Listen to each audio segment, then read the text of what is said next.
Hello， 姐妹们，我已经来到新疆好多天了。这次新疆之旅啊，最开心、最难忘、最深刻的就是昨天我非常的荣幸被牧民朋友邀请去他家做客了，体验了一次牧民朋友的生活，而且他还送了我一套非常漂亮的衣服。姐妹们好不好看啊？这一次呢是带着婆婆一起来新疆的。婆婆说，我们来到新疆都感受到了新疆朋友的热情款待，然后婆婆也要让我感谢一下粉丝姐妹们一直以来对圆圆的支持和陪伴。所以今天我和婆婆啊去市场上为大家挑选了一批礼物，新疆的特产金丝玉，晶莹剔透，冰清玉洁，姐妹们喜不喜欢？而且它的玉也非常的好，团团圆圆，圆圆满满的，而且还为大家准备了平安扣哦，平平安安。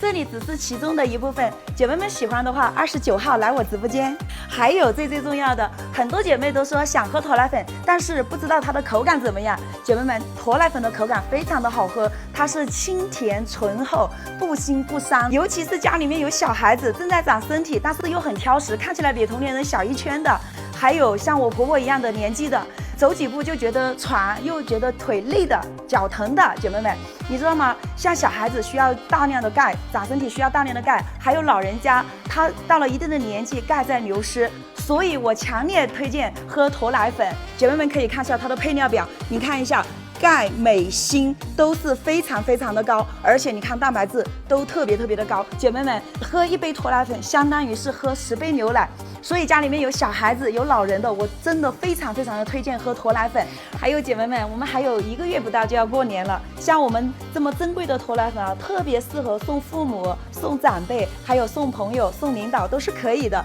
而且这一次呢，我们是溯源专场，活动力度非常的大，仅此这一次哦。